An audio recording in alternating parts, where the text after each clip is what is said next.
Now, as a judge, what are you looking for from the productions that are entered? An excellent script. The story, the narrative, ultimately is what captivates me. A director was able to take that written word and give it life. Give it life in the actors delivering the words in the way that perhaps the writer envisioned, but more importantly, how the director sees and interprets what has been written. You know, we don't. The audience members never really go from a production saying, "Oh, the lighting effect there was amazing," or that soundscape came in at a time, and yet those are very critical elements to any successful production.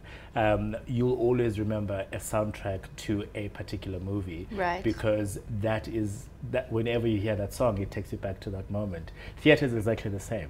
You can enhance a moment, you can drive through an emotional concept, if you like.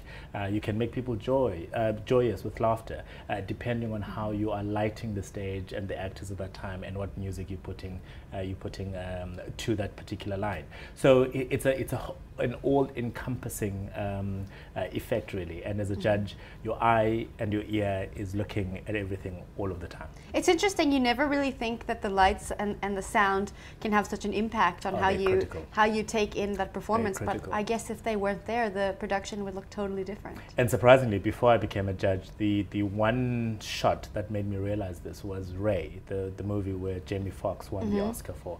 And he had gone to one of the venues that was quite angry, if you like, that a black man was performing on stage.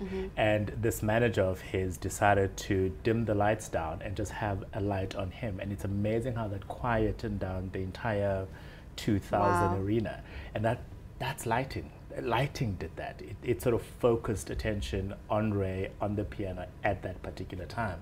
And then when I started judging theatre, that's when I really started to appreciate the value that lighting has on any production. I don't know if you're going to be allowed to tell me this, but do you have any favorite productions from this year? Of course I do, and I'm not going to tell you. Oh? We'll have to wait and see, I guess. You'll have to wait and see. No, there have been some extraordinary performances, extraordinary productions, where, you know, you often, some of the theatres, the Kalkbay Theatre, Theatre on the Bay, the H.B. Tom Theatre in Stellenbosch, you have to drive for distances to get there. And you pray as you're driving there that production is going to be the one.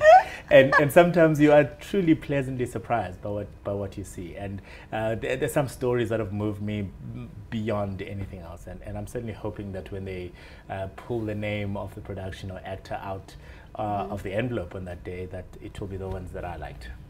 Now, were there any nominations this year that the general public saw as underdogs that surprised you to make it into the... That would be interesting. In the musicals category particularly, 2014 was not as rich as far as musicals or musical theatre options are concerned. And you'll see that the Rosebank Theatre, for example, which is a very small theatre space that was opened by the great Mr. Ellenbogen. I mean, he's been responsible for opening about 13 theatres in Cape Town in his 50 years of career. And there was a stunning production there, Fergus of Galloway, which has really come up strongly in the nominations. And I think people are going to be surprised because they probably would not necessarily have seen it. You sort of expect the Baxter Theatre, the Artscape, the Fugard, the Theatre on the Bay to be the big stages, so therefore that's where the productions are going to come from. But the little ones often have gems as well. That sounds like so much fun. Now, we know that there's going to be awards given out at this ceremony. I've never been to the Theatre Awards. I am going this year. Yay! Aside, You're gonna have a wonderful night. I'm so excited.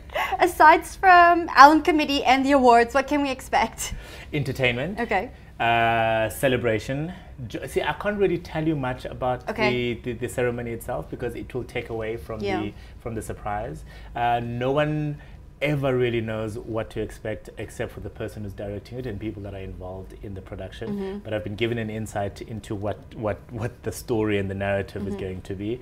And as an audience member, you'll be taken on a ride, on a joyous, merry ride of just celebrating 50 years of theatre. So excited. Now the awards are on Sunday, March 15th. How can people get tickets? Computicket.com. There are only a few tickets left, as you can understand. A couple of things. Well, people who are nominated will bring obviously their partners and families and friends. Past winners will bring their partners, families and friends. Just about every production house and theatre house will bring partners, families and friends. Oh my gosh, so there's not much So there aren't a lot of tickets available. So I would go to computicket.com, 15th of March, 6 p.m. Sunday, Artscape Opera House, and you're going to have fun.